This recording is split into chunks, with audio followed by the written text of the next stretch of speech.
Hello everyone, here's my review of Long Distance Voyager by the Moody Blues. First, a little background on the band's history for those of you unfamiliar with their work. After a short period as a more mainstream band, the band had released a string of 7 progressive rock albums from 1967 to 1972 that are considered their classic era. The band then went on hiatus for a few years before reconvening in late 1977 to record their next album, Octave. However, circumstances delaying the album's production and personal life changes during the band's break led to tension between the band members, culminating in keyboardist Mike Pender quitting the band during the album recording sessions. For the tour to support the new album, the band brought on Patrick Moratz, fresh off a stint with the band Yes, who remained with the band until the early 90s. Long Distance Voyager was their first album with Moratz as keyboardist in the studio. Recording sessions began in early 1980 and continued sporadically until the spring of 1981. The album peaked at number 1 on the US Billboard 200 and at number 7 on the UK Albums Chart ran by the official charts company. And now a closer look at the album tracks. The Voice opens the album and was one of 2 high-charting singles, peaking at number 1 on the US Hot Mainstream Rock Tracks chart and number 15 on the US Billboard Hot 100.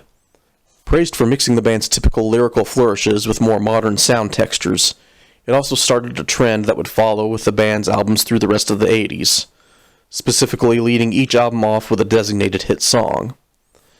Unfortunately, this did lead to another trend of the quality of the remaining tracks on each album being lower as the decade wore on. Nonetheless, The Voice is a solid opener to a great album.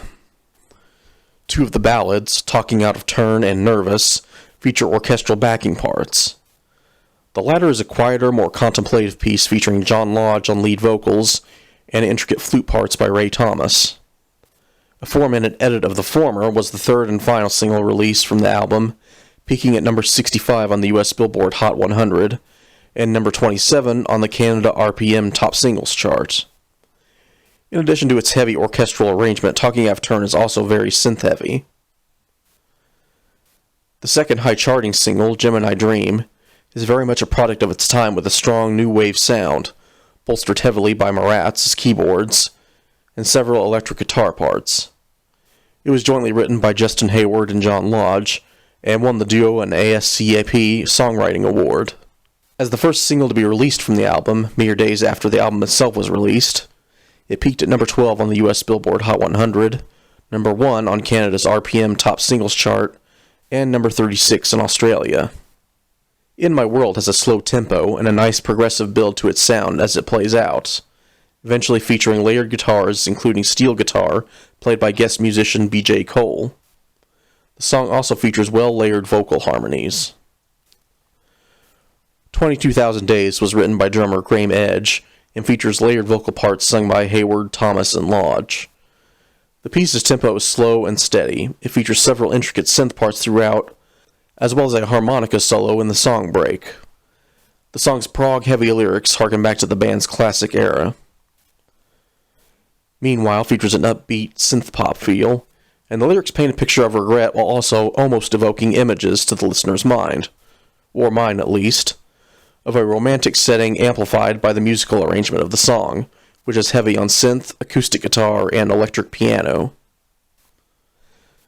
The 3-song finale of the album, Painted Smile, Reflective Smile, and Veteran Cosmic Rocker, were all written by Ray Thomas. In addition to his lead vocals, Thomas also plays flute and does a harmonica solo in the middle of the final piece. Reflective Smile features spoken word passages recited by radio DJ David Simons, a longtime avid supporter of the band.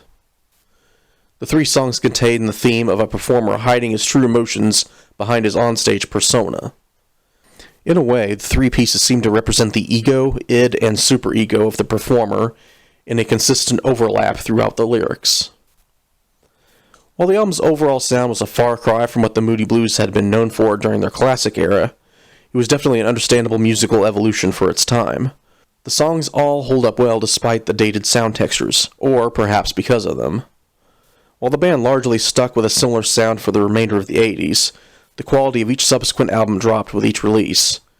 While I do enjoy this album's immediate follow-up, The Present, I found the mid-80s album The Other Side of Life being a bit subpar outside of its opening track, and the late 80s album Sur la Mer being mostly lousy, again, outside of its lead-off track. Nonetheless, this is an excellent album and one of the band's most underrated.